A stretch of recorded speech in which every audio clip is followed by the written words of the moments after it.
Hello! May shout out po sa lahat. Ayan, isa na naman pong laro ang gagawin natin ngayon. Pero bago ang lahat, ang videong ito ay rated mindset, open mindset. Ayan. Ang paulit-ulit nating paalala, disclaimer, meron po tayong tamang real, expert at professional para sa inyong mga katanungan, kahilingan at mga nais sa buhay-buhay. Yan. So, pick a card. Number 1, number 2, number 3. Kung ano yung napili nyo sa mga card na yan, ay ito yung details, mapa ng inyong kapalaran. Ayan. So, kanino ang number 1, number 2, number 3. So, meron dyan dalawang card na pabaliktad at meron din naman isa na patayo.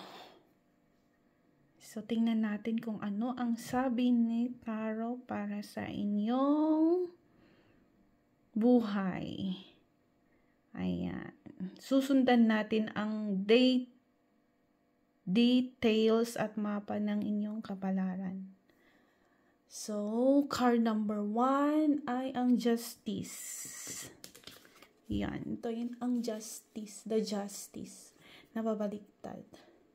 So, pagdating sa personality nyo, sa buhay nyo, sa lahat-lahat ng mga pangyayari na nagaganap sa buhay nyo. Ayan. Sa pagkakataon na mga gusto nyo, mga ayaw nyo, or mga tao sa paligid nyo, mga bagay, or lahat-lahat na. Ayan. So, pagdating sa relationship, sa family, lahat-lahat na, ang buhay ay not fair para sa iyo, ha? So, may iniiwasan ka na responsibilidad sa mga may pangyayari at mga ganap na you are still in denial, na ayaw mo pang tanggapin at iniiwasan mo talaga. Ayan. So, habang pwede pang maagapan or pigilan ang mga hindi ka nais-nais para maituwid ang mga ito, ayan. Ang mga importanteng paalala sa'yo, mensahe, ay dapat mong isipin ang mga consequences ng mga choices mo sa buhay. So, sa relationship issues, may mga expectations na kinakaharap. Yan. So, isa yon sa consequence ng choice na nagawa mo or gagawin mo pa lang. Ayan. May mga taong mag-take advantage sa'yo. Ayan. So, gagamitin ka lang. Ayan. So, di maiwasan ang cheating sa relationship. May mga bago at potential naman na relationship. Pero, kahit handa ka na, hindi mo pa rin, hindi mo pa rin siya maaabot dahil hindi ka pa natututo sa mga kamalian mo sa past mo. Ayan. So, fix your responsibility before it's too late. Ayan. Tapos, sa pangalawang card ay ang 6 Swords na patayo. So, very positive ang card na to. Ayan. Moving on. Ayan. Your mindset is changing. So, there is healing.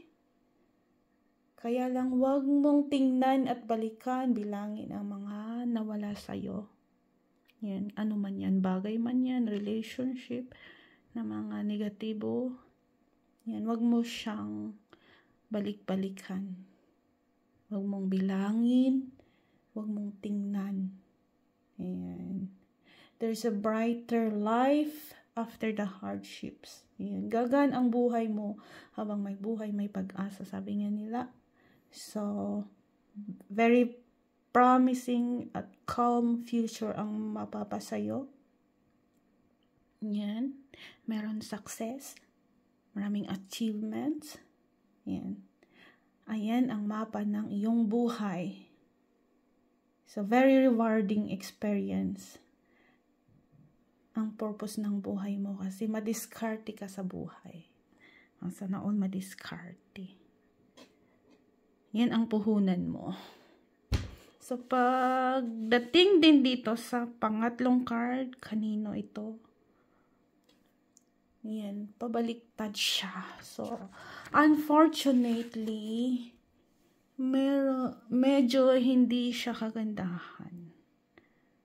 So, ganyan lang talaga ang buhay. Dalawa lang talaga ang papatunguhan, no? 'Di ba? Merong maganda, merong hindi. Pero kahit hindi maganda yung na pili mo or tinatahak mo, meron pa rin yang malaking ambag sa buhay mo. Ayan. So, ikaw ang tao na hindi ka masaya na yung ibinibigay mo hindi nasusuklian. Ayan. So, you expect more than what you give. Ayan. Reminder to yourself. Ayan. Magiging aware ka na don't expect too much in return. Ayan. Kasi hindi healthy yan sa iyong buhay. So, pagdating sa relationship, one-sided din lang. Kasi nga, lagi kang nag-i-expect ng hindi akma, hindi tama. Ayan. So, ginagawa mo lang yung lahat para lang makakuha ng attention. Ayan. Every mistake will cost you. So, be aware of that. Your identity is a receiver and not a giver. So, upgrade mo ang iyong isipan. Palawakin pa para sa mga bagay na magpapagaan sa buhay mo. Ayan. Look at the other side of life. Ayan. Huwag mo lang tingnan yung mga dapat mong pagdaanan. Ayan. Tingnan mo rin yung mga magaganda na magpapaangat sa iyong buhay. So, yun lang. Maraming salamat po at hanggang sa muli. Paalam na. Yan. Kasama niyo ako sa mga panalangin sa buhay niyo. Goodbye!